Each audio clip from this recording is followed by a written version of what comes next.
Hi hello నమస్తే welcome to BBR TV official మిత్రులారా, నేను మీ బీబీఆర్ రావుని.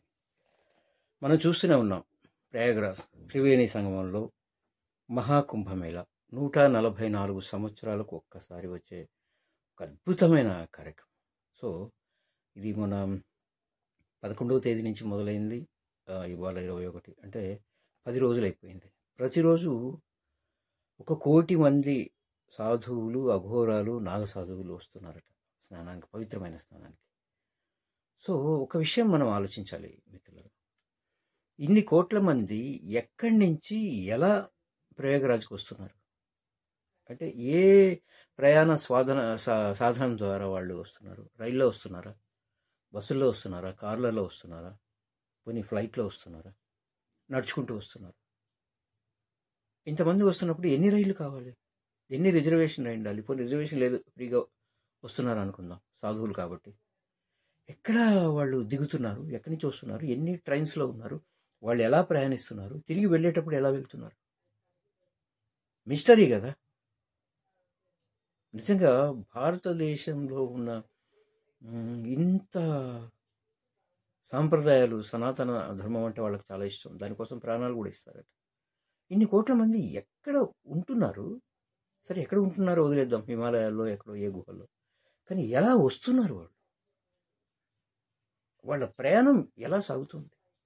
1 కోటి మంది ఒక రోడ్డు మీద నడుస్తుంటే ఎంత ఇదవుతుంది, ఎంత ట్రాఫిక్ జామ్ కావాలి, ఎన్ని బస్సులు, ఎన్ని ట్రైన్లు, ఎన్ని ఫ్లైట్లు. కానీ ఎక్కడ ఎవరు రిజర్వేషన్ చేసుకున్నది కానీ, కొన్ని బస్సుల్లో వచ్చారని కానీ, వెహికల్స్లో వచ్చారని కానీ, ఫ్లైట్లలో వచ్చారు కానీ ఎక్కడ లేదు.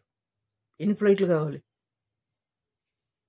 సరే, ట్రైన్లో ఫ్రీగా వచ్చారనుకుందాం, ఫ్లైట్లో అయితే రాలేరు కదా. ఎయిర్పోర్ట్ అసలు పడుతుందా 1 కోటి మంది వస్తే? రైల్వే స్టేషన్ పడుతుందా, బస్ స్టేషన్లు పడతాయా? కానీ ఎలా రాగలుగుతున్నారు? మిస్టరీ. అయితే నానో టెక్నాలజీ అని ఒకటి ఉంది. అదే వాళ్ళు సూక్ష్మ రూపంలోకి మారటం, ప్రయాణం చేయడం అన్నది మన పురాణాల్లో వింటున్నాం, చాలామంది పెద్దలు చెబుతూ ఉంటారు. అయితే వీళ్ళందరూ తమకున్న అతీంద్రియ శక్తుల ద్వారా సూక్ష్మ రూపానికి మారిపోయి, కంటికి కూడా కనిపించినంత సూక్ష్మ రూపానికి మారిపోయి ఇక్కడికి వస్తారట. కొద్ది దూరంలో అక్కడ వాళ్ళు ల్యాండ్ అయిపోయి ఇక్కడికి వచ్చి వెళ్ళిపోతూ ఉంటారు. చూడండి, ఈ కార్యక్రమం అయిపోయిన తర్వాత వాళ్ళు బయలుదేరుతారు, కొంత దూరం వరకే వెళ్తారట వాళ్ళు, అక్కడి నుంచి తర్వాత కనిపించరు. కానీ ఎందుకు వాళ్ళు వెళ్ళింది, వాళ్ళు కనిపించకుండా పోయింది క్యాప్చర్ కావట్లేదు? ఎవరు ఎందుకు షూట్ చేయట్లేదు? అలాగే వాళ్ళు వస్తున్నప్పుడు ఎక్కడ ల్యాండ్ అయ్యారు, అక్కడి నుంచి ఇక్కడ దాకా ఎందుకు షూట్ చేయలేకపోయారు, ఎందుకు చూపించలేకపోతున్నారు, ఎందుకు కెమెరాకు దొరకట్లేదు? మీన్స్ ఏమిటి అసలు? ఇంతమంది గొప్ప గొప్ప సైంటిస్టులు ఉన్నారు, వీటన్నిటికీ హేతువాదులు దేవుడు లేడు, శక్తులు లేవు, మాయలు లేవు, మంత్రాలు లేవు అని ఏదో మాట్లాడుతుంటారు. వాళ్ళు సమాధానం ఇవ్వగలరా? పోనీ కనీసం వాళ్ళైనా షూట్ చేసి చూపించగలరా ఈ ప్రపంచానికి?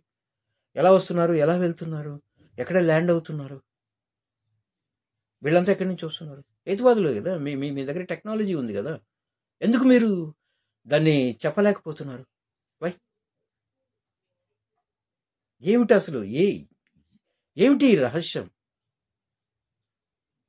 నానో టెక్నాలజీ అంటారు సైన్స్లో. అంటే సూక్ష్మ రూపంలోకి మారిన వీళ్ళందరూ, అతీంద్రియ శక్తులు ఉన్న వీళ్ళందరూ ఎక్కడో బయలుదేరి సూక్ష్మ రూపంలో మారి గాల్లోనో ఎక్కడో ఆకాశంలో పైనుంచి ఒక ప్లేస్లో ల్యాండ్ అయ్యి అక్కడి నుంచి వస్తారట. ఇది నమ్మాలి. హేతువాదులు వాళ్ళు వీళ్ళు ఏం కాదన్నా, ఎంత కాదన్నా ఇది తప్పదు. లేదు, నేను చెప్పిన దానికి కాదు అనుకుంటే మీరు చెప్పండి రీజన్.